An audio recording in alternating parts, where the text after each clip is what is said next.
Micah last spring. He didn't know what he didn't know. And in some ways, that was a good thing for him. And what do you these mean by guys that? really. Could you explain that? Well, he didn't know when he was wrong, and he just played fast and chased the ball.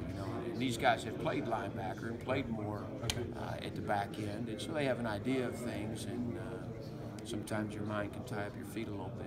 But those guys both make good strides this spring. I'm very pleased with both of them. PJ Mustipher was mentioning that he's working on cleaning up the little things in his technique to take the next step, in his position. How much have you seen a player like PJ in his position? What is the on-field end result of that for someone with as much talent as he has? Yeah, guys, sometimes PJ was a guy that thought we wanted to see him make more plays, and that really wasn't it. It was striking his key and being gap accountable and playing on their side of the line of scrimmage. And chasing the ball better. Some of those things that he emphasized this spring and improved it. Brent, how much faster is this group you have this year, and what areas and what strides has Jan made this spring? Well, I have to. I'm required about to. Jan, man. This is a fast group. They're playing fast. I'm not a big guy on 40s unless there's a question mark. Is he fast enough? And you start looking at 40 times. When you put the film on, these guys play fast. I don't know that you really saw that today, but there's a group of guys that have length at end, at linebacker, that can run. Robert Windsor can run really well for an inside guy at 300 pounds. I think Lamont Wade is bringing some explosiveness to the back end. And obviously our corners run very well. So I'm excited about the speed of the group, the speed that they play with.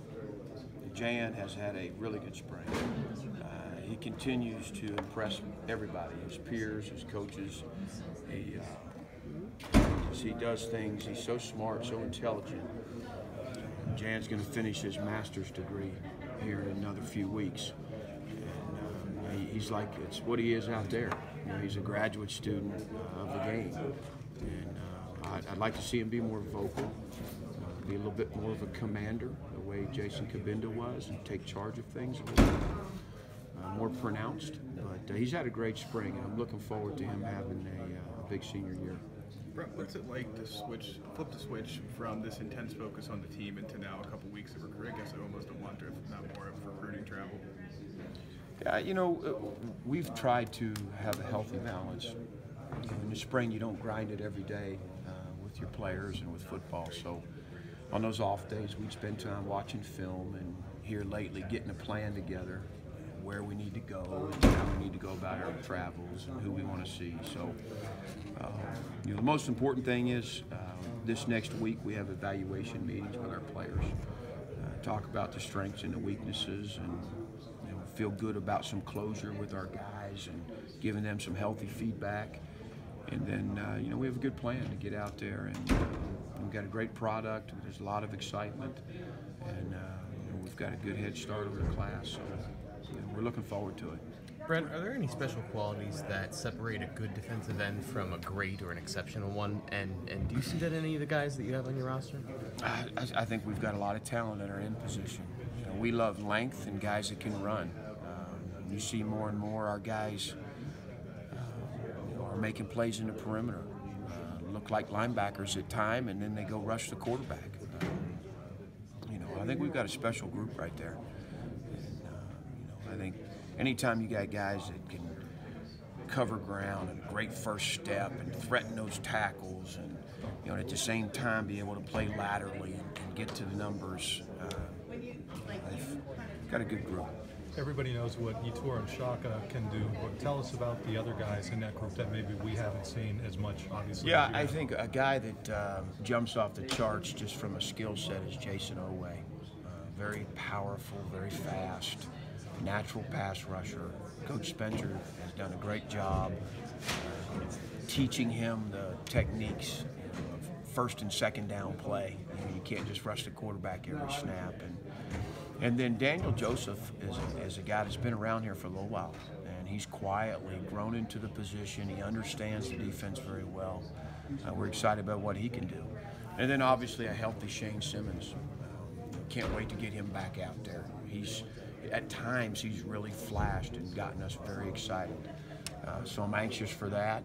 And you know, there's some down the line guys there. Nick Tarburton's a guy that redshirted, that is physical and has played linebacker. He's got good spatial awareness.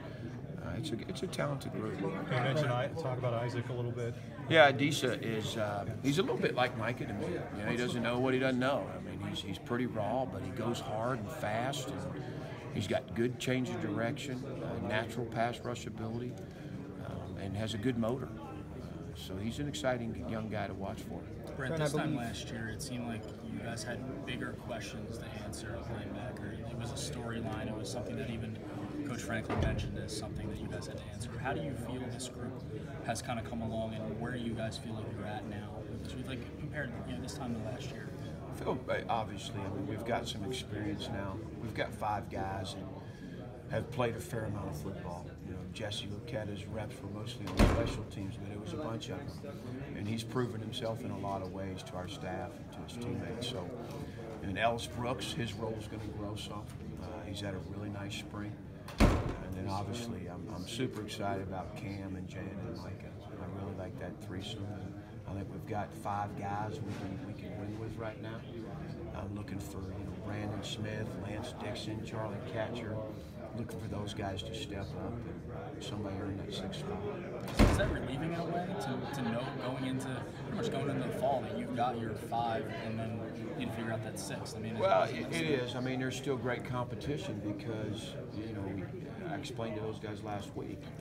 Everybody wants to play a bunch of snaps. Well, even though you may be the starter, how many snaps you play is still debatable. And how many snaps the guy behind you needs to play. So there's still a lot going on there and how that'll shake out. But the competition's been good. Nobody's bowed down. We got some guys, I won't get into that right now, jumping around, playing some different spots, which creates some depth there for us. Cam Brown's a guy right now that can play Sam, Mike, or Will for us. And that versatility with the rest of the group is going to help us as well. How have you seen Keaton develop over the course of this spring camp, and what are the expectations going into the summer for him? Super excited about the spring that Keaton had. Coverage-wise, attacking the ball, good man skills, zone discipline. The last piece we got to see today, he had some really nice tackles where he put his face on guys and wrapped and ran through them, and I think Keaton's going to help us. Do you get fired up when you see all these weapons? You have Etor, Cam, Robert Windsor, and just from a defensive coordinator's perspective, like, wow, this is pretty cool. We can have some of these. Yeah, you don't. It's hard to slow down and really think about it that way. You're always looking where the improvement needs to come, how you got to get better. Because all those guys, I mean, they're talented guys, but we've got work to do in several areas, and that's what these meetings will be about next week. Is making sure that we're humble and keep that hard-working attitude, and that we work all summer to get better in some areas we need to. You mentioned Keaton. Could you talk about Marquise a little bit? Yeah, Marquise also. Very excited about the spring he had. He's got great coverage skill, very fluid, quick feet, good speed. I don't know that he's probably a little more raw as an overall football player than Keaton right now, but Marquise has a bright future as well. What's it like to get all these guys on campus so early and to be able to start working with them? First couple of days of spring, we were pulling our hair out probably, but you got to scratch your head and remember that they're young bucks still, and but it was fun. It was really, they're hard workers. I was probably most proud of the old guys. They embraced this group. And they coach them up, they mentor them, and they're hard on them. They call them out and hold them accountable to the standards, and so it's been good. With the transfer rules and guys leaving early for the NFL, how important is it to get guys in early now so you can replenish that depth more quickly? It's obviously beneficial. I don't know that it may not be the right plan for everybody, right? But it was to have 12. I think even with a couple of walk-ons, I think we had 14 guys come early and impact our program. And so it's a chance to learn the defense and get a taste of the position and how we do things. And even going in the stadium today for the first time. I mean, there were some guys that have been practicing really well, and they get out there for the first time, and it was like, hold on, who is this? You know? So it was good experience for him.